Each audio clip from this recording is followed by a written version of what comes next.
The English longbowmen racing toward the gates of Harfleur were missing the one piece of clothing no soldier should lose in battle: their trousers. Harfleur on the coast of Normandy, September 1415. The siege has dragged on for 5 weeks. King Henry V of England has come here to reopen the 100 Years' War, and the walls have not yet fallen. Then, the French garrison bursts out from the city gates, quick, sharp raids meant to catch the besiegers off balance. The English longbowmen rush forward to meet them, but they are not fully dressed. They are fighting without their trousers, not out of arrogance, not out of some ritual gesture.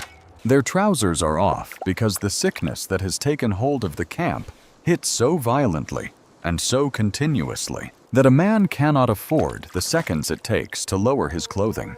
The chaplain who travels with the English army writes about it in Latin pestilence and bloody flux. Today, we call it dysentery, and it is killing the English army at a rate the French defenders on the walls can only dream of matching. By the time Harfleur finally surrenders, roughly 1 in 5 of Henry's soldiers is dead, and almost none of them killed by an enemy. Another 1,500 are so sick they have to be shipped home. Henry has arrived to conquer France, and he is losing his elite invasion force to something no sword can block and no armor can stop. Which raises a question, and it is bigger than one siege. For most of recorded history, when large armies gathered outside a fortified city and settled in to break it for weeks, months, sometimes years, the death toll on the attacking side was catastrophic. But when you go back and actually count who died and how, a very strange pattern appears. The men on the walls with their catapults and boiling oil and crossbows and cannons are almost never the ones doing most of the killing. Something else is. Something the attackers cannot see. Something they do not understand. Something they carry into the camp themselves. And for 2,500 years, from ancient Greece to the trenches of the Crimean War, this invisible thing decided who kept their empire and who lost it. It rescued cities that had no chance of resisting. It broke armies that were unbeatable in the field. And it did all of this while the generals on both sides kept writing about tactics, engineering, and glory. To understand what it was and how it worked, we have to go back further than Harfleur. We have to start with what a siege actually was as a physical place on the ground day after day.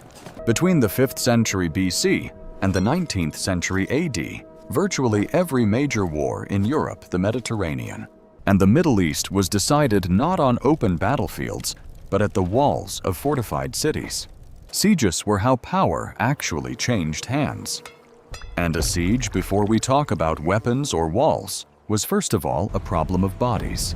Too many men, too many animals, too little clean water, too little space. Imagine what it took to besiege a city like Antioch, or Baza, or Sevastopol. You had to move tens of thousands of men, sometimes over 100,000, into a small piece of ground and keep them there.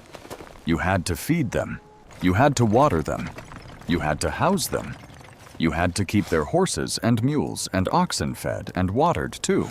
And you had to do all of this on land that had no city, no aqueducts, no sewers, no bakeries, and no wells that could keep up with the sudden demand. A pre-modern siege camp, in effect, was an instant city. A city of 10,000, 50,000, sometimes more, that appeared in a field overnight and had none of the civic infrastructure that made real cities survivable. In peacetime, cities of this size had taken centuries to work out how to keep their populations from dying of their own waste. Roman aqueducts, medieval well diggers, Renaissance sewer maps, all of it built to solve one problem. How do you keep human beings drinking clean water when they are packed close together? The siege camp had none of it. And that was where the invisible enemy came in. The medieval and early modern soldier did not know what a bacterium was. Nobody did until the 19th century. When men got sick in a camp, the explanation offered by educated physicians was miasma, bad-smelling air rising from swamps and corpses thought to poison the body through breath. Because the problem was defined as bad air, the solution was to burn herbs, or move the camp upwind, or open the tents at night. Nobody looked at the water. And here we have to kill a very popular myth. There is a widespread modern idea that medieval and early modern armies avoided sickness because they drank beer and wine instead of water. It is a tidy story, and it is not true. An army of 30,000 men on campaign consumed water by the tens of thousands of gallons every day for cooking, for boiling grain for horses, and for the men themselves.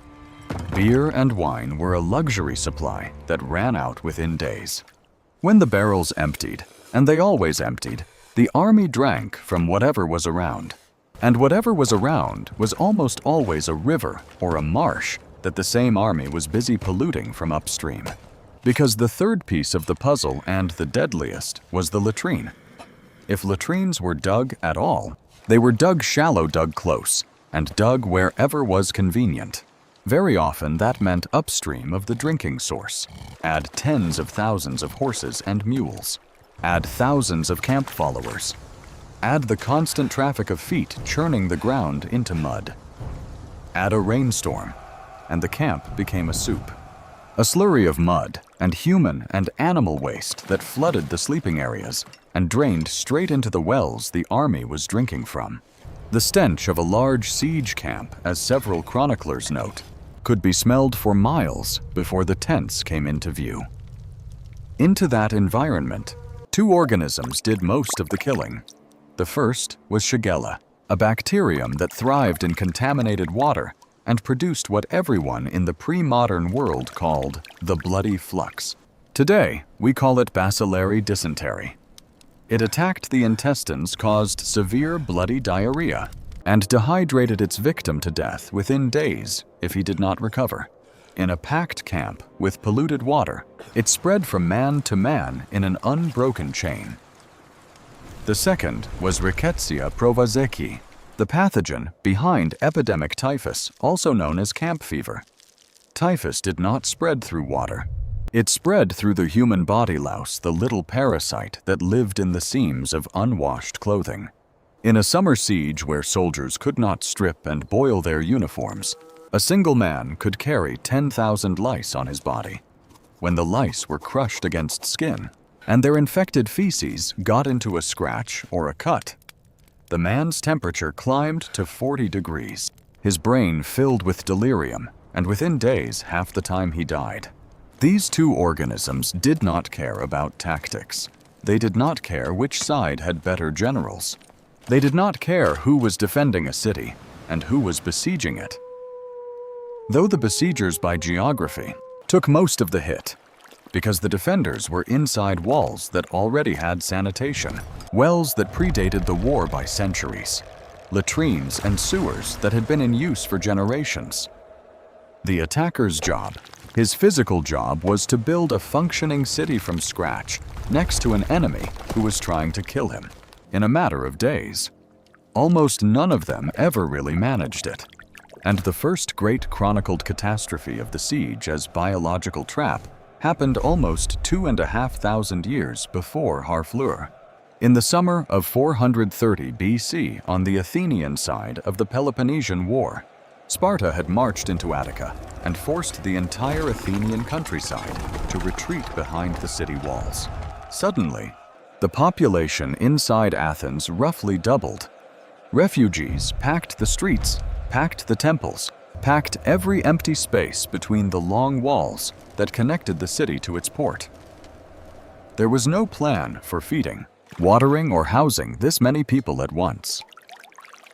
What came next, according to the historian Thucydides, who lived through it, was a plague that killed roughly a quarter of the population, including the political leader Pericles himself.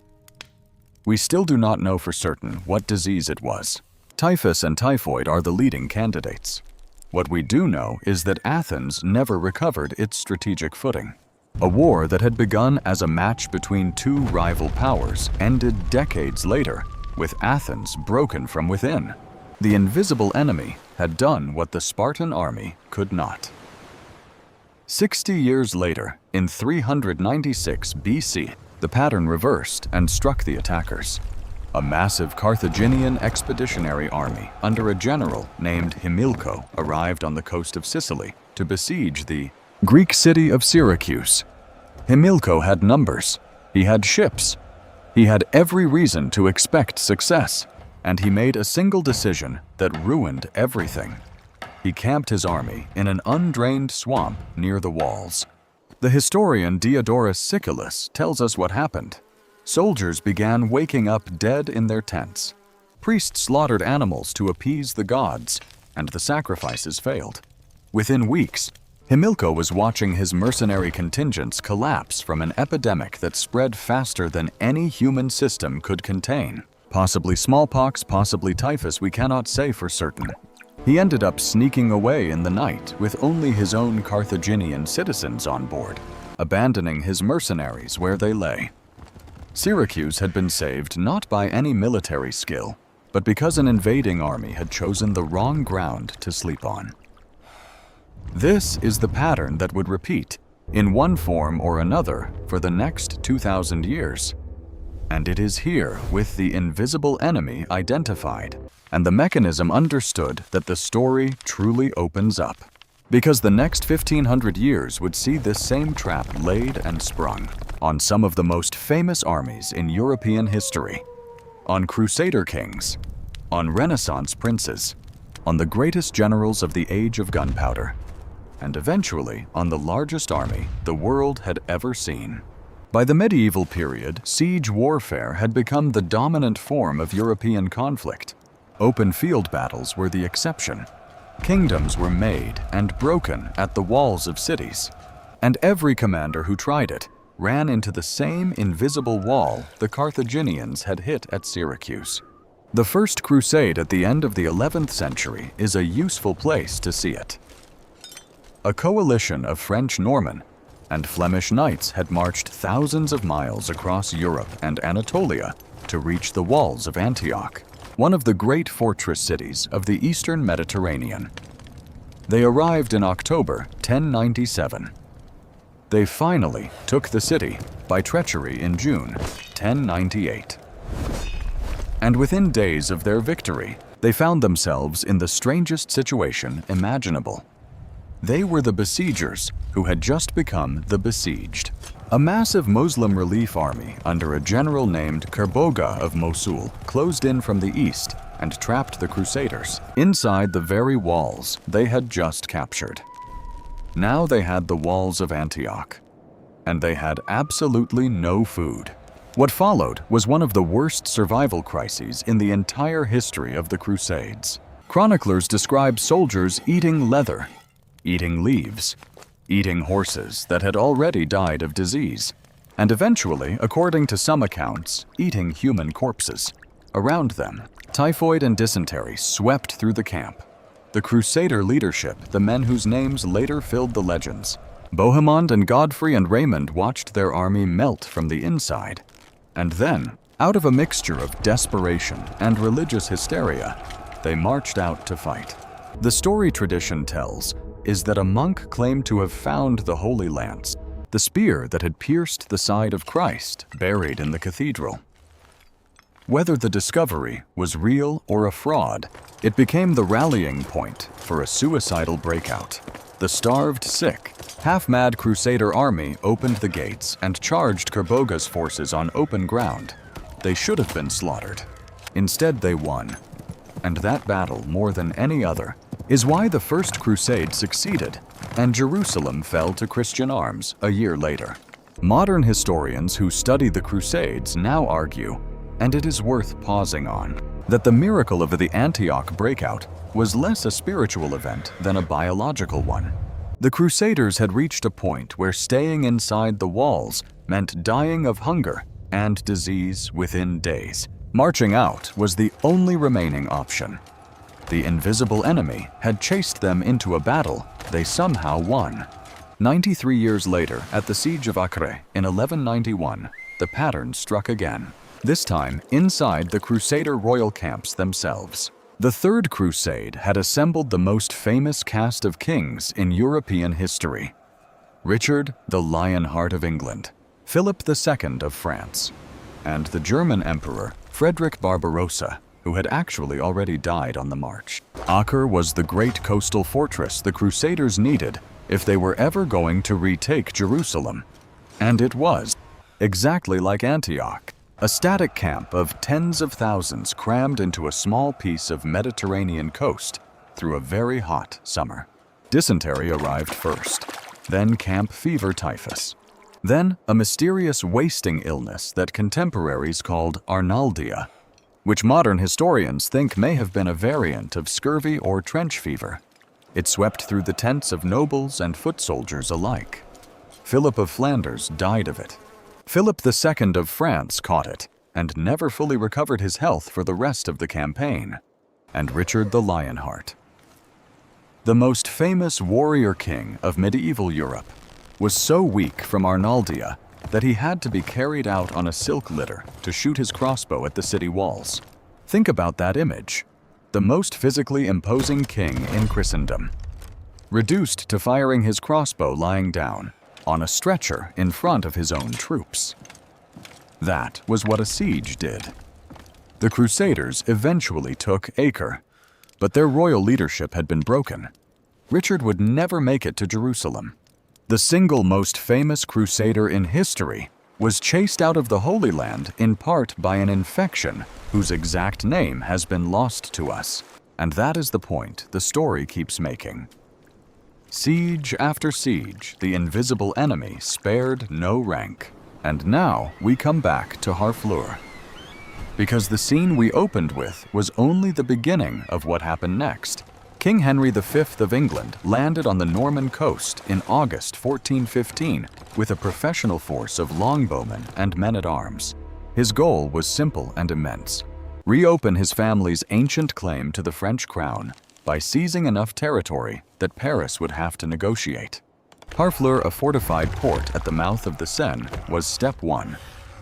The siege was supposed to last a few weeks. It lasted 5, and it destroyed his army.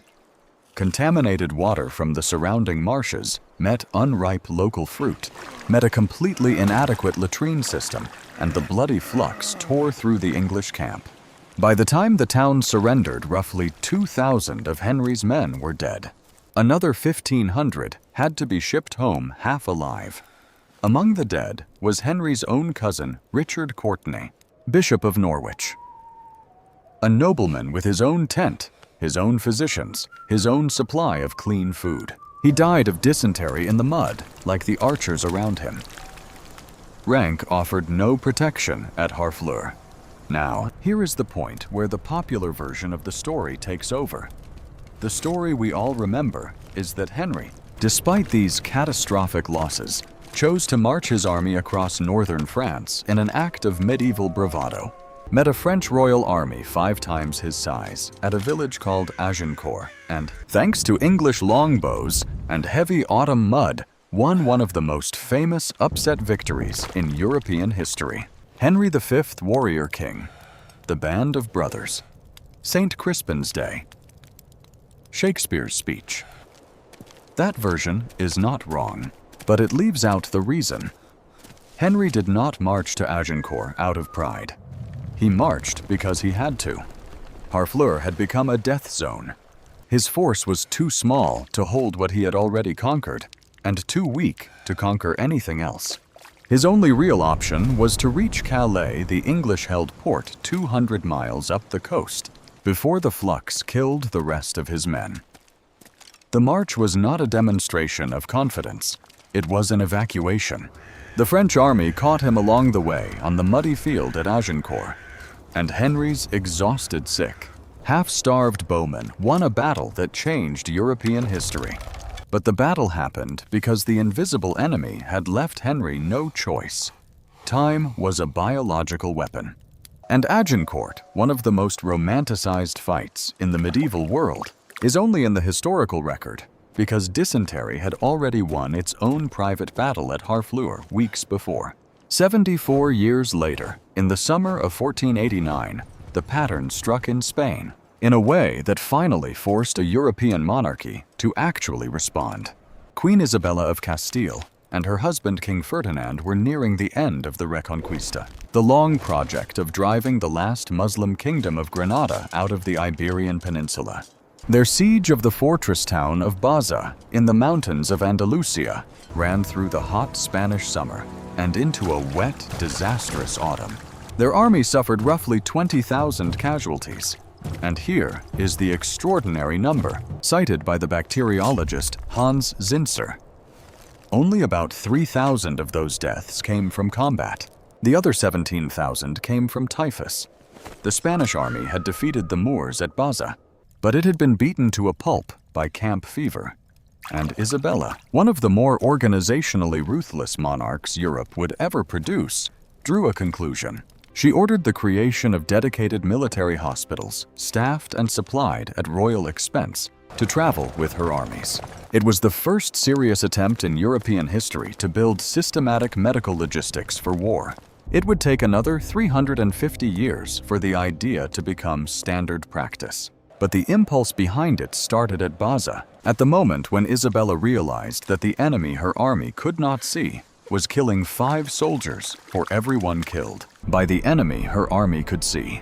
The next great chapter in this story, and the one where a defender first tried to use the invisible enemy as a deliberate weapon, took place at Naples in 1528. The Italian wars had turned into a long, ugly slog between the King of France, Francis I, and Charles V, the Habsburg Emperor who ruled Spain, the Low Countries, Austria, and much of the New World.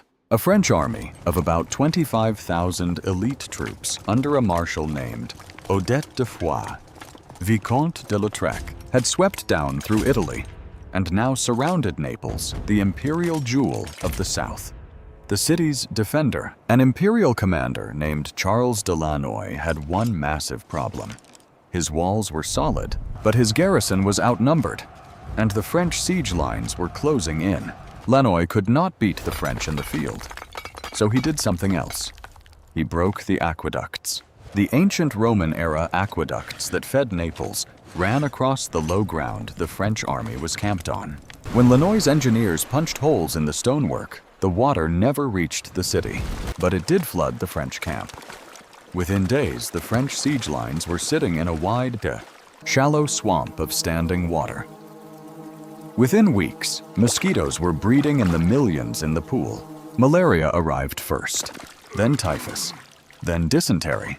And Lautrec, watching his elite invasion force die around him, contracted typhus himself and died in his own command tent, decapitating the French leadership at exactly the moment the epidemic peaked. The final numbers, recorded by the French officer Martin du Bellay in his memoirs, were catastrophic. Of the 25,000 French soldiers who had come to conquer Naples, roughly 4,000 walked out.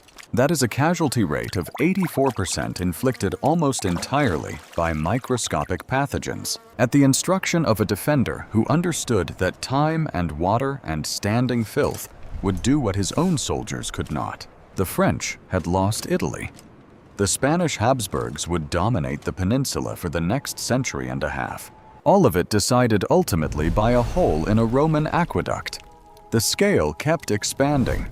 100 years after Naples, in the late summer of 1632, near the German city of Nuremberg, 2 of the largest armies Europe had ever fielded came face to face in a fortified standoff called the Battle of the Alta Vest. On one side, the Protestant hero king Gustavus Adolphus of Sweden, with roughly 45,000 men.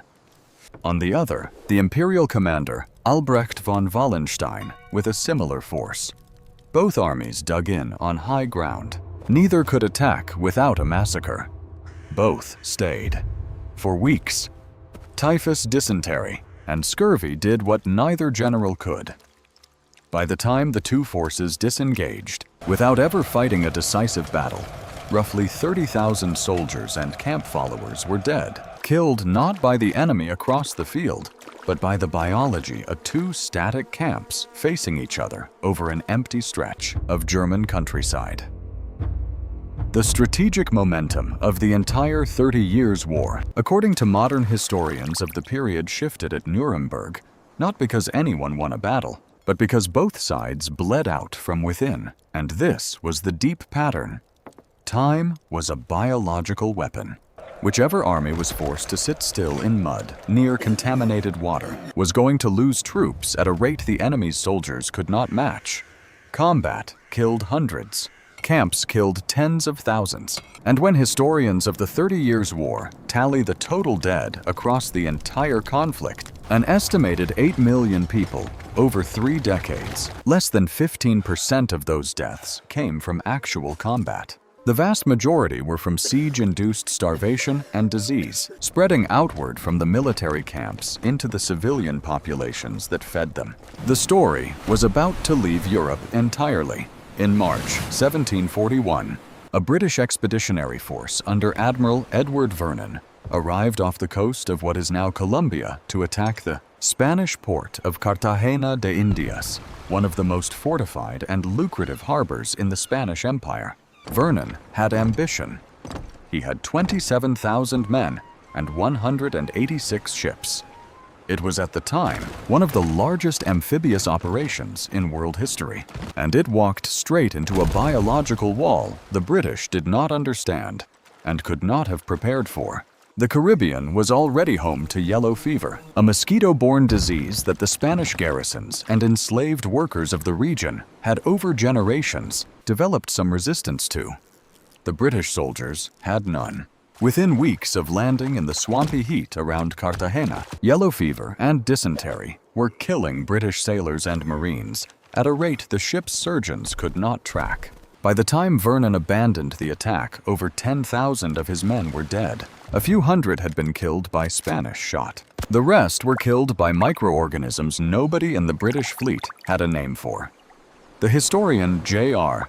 McNeill, who has spent his career studying these biological ecologies, argues that yellow fever, and only yellow fever, is why the Spanish Empire kept its Caribbean holdings for another century.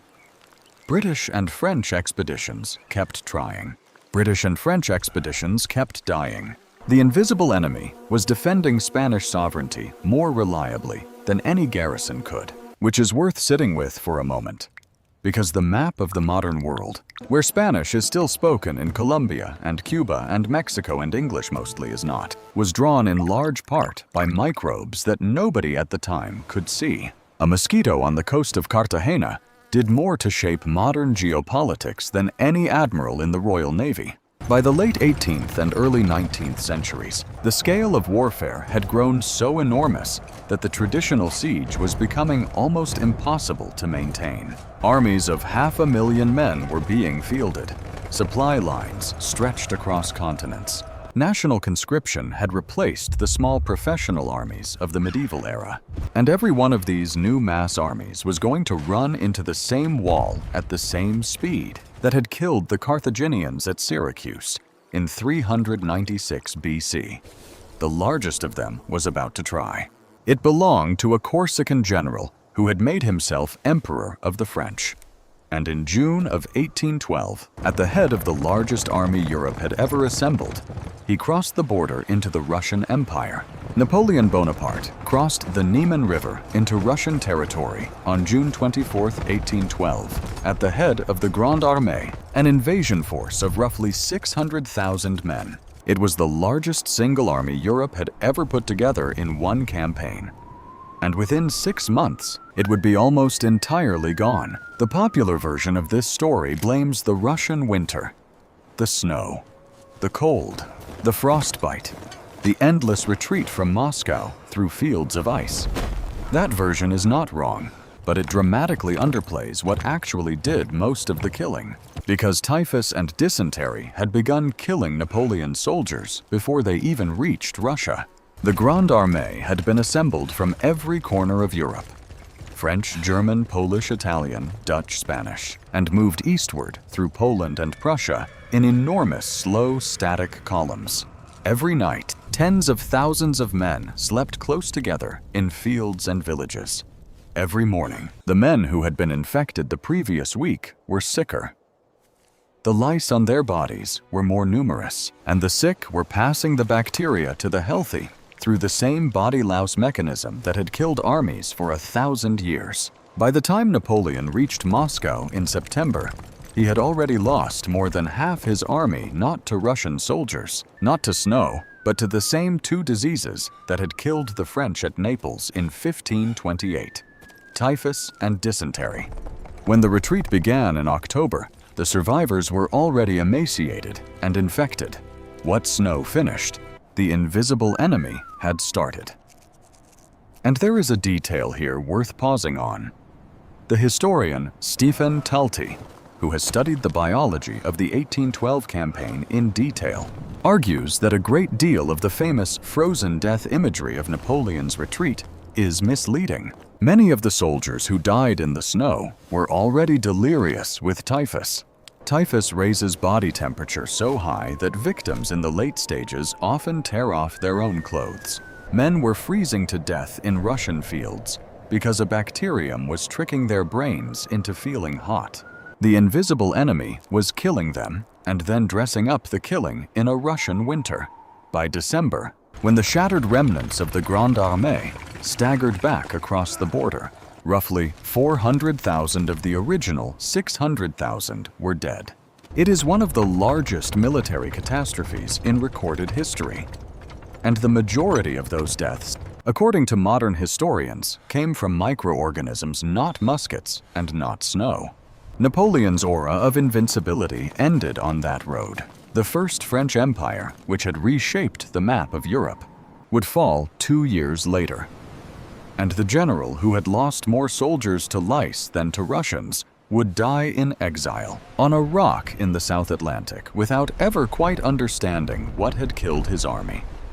Which brings us, finally, to the war that changed how humans thought about the invisible enemy forever.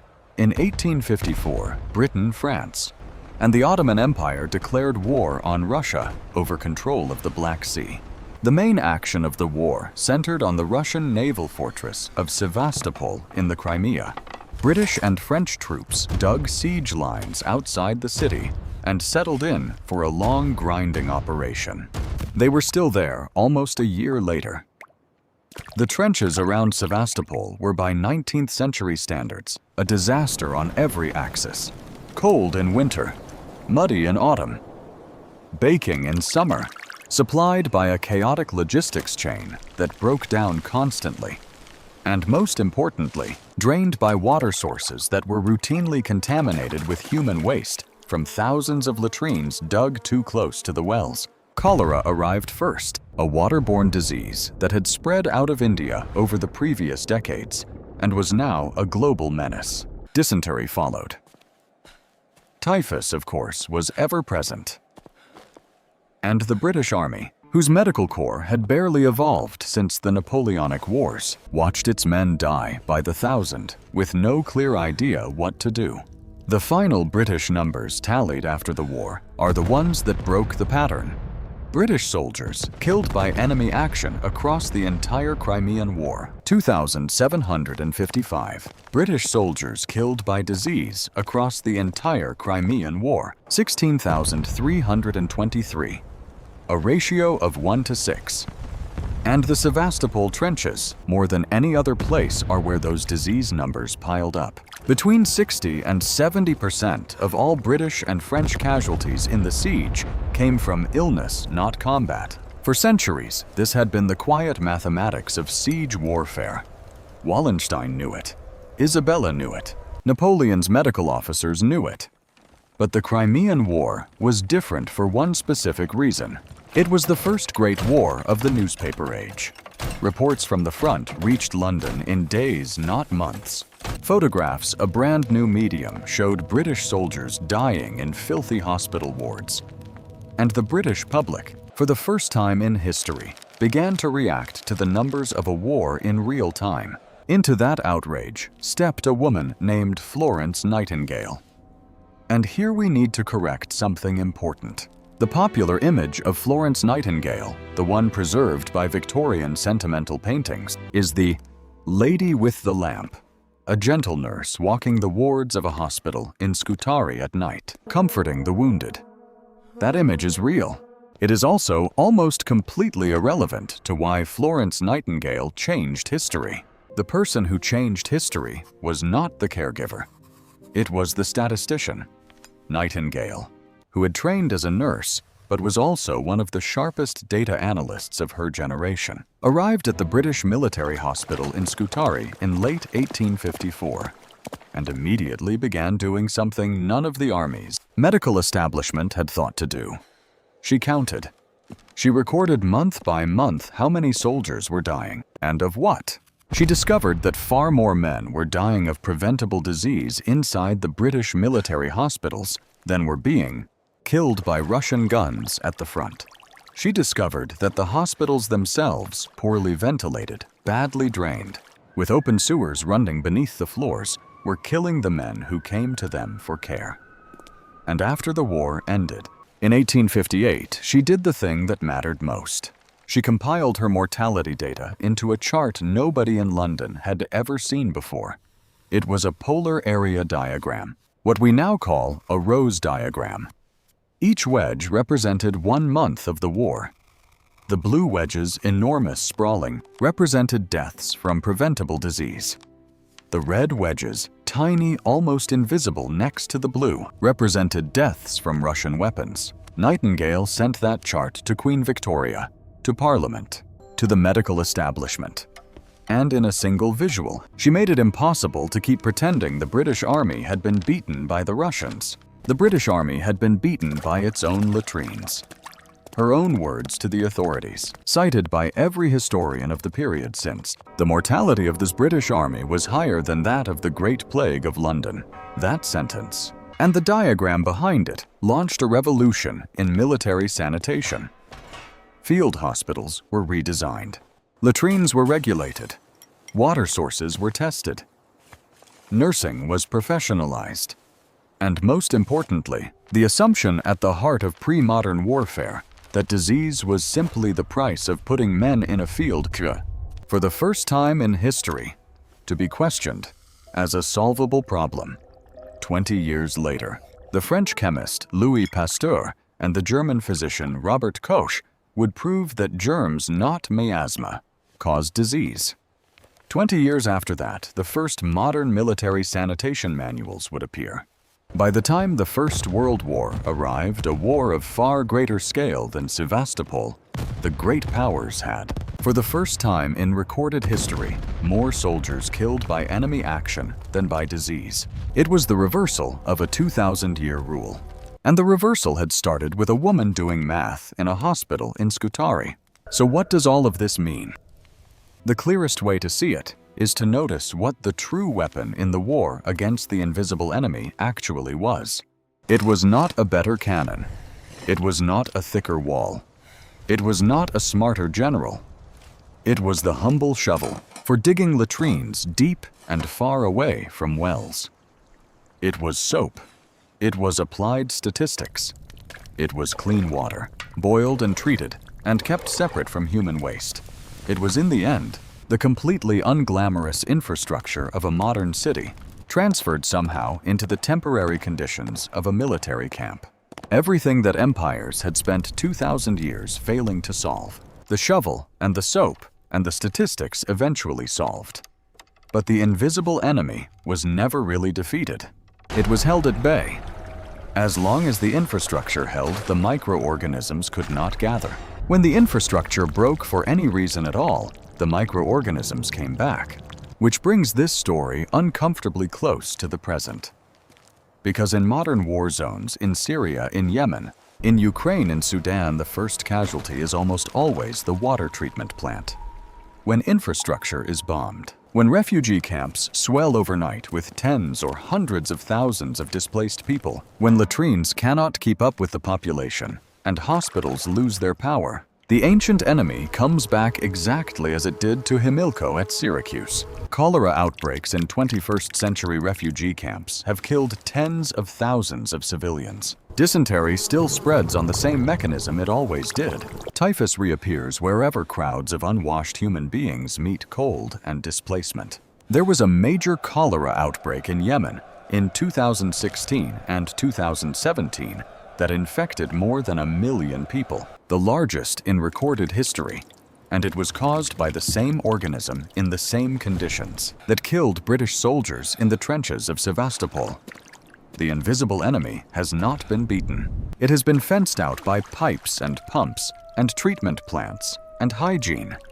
And whenever those things fail, whether at the siege of Antioch in 1098 or the siege of a modern city today, the same bacteria, working from the same script, come back to do the same work. Which returns us finally to where this story started. To the muddy trenches outside Harfleur in September 1415, and the strange sight of English longbowmen fighting the French garrison without their trousers. That was not a story about medieval bravery or the barbarism of a distant era. It was a story about what happens when human beings gather in one place faster than sanitation can catch up. It happened to Henry V's archers. It happened to Napoleon's grenadiers. It happened to Roman auxiliaries 1,000 years earlier.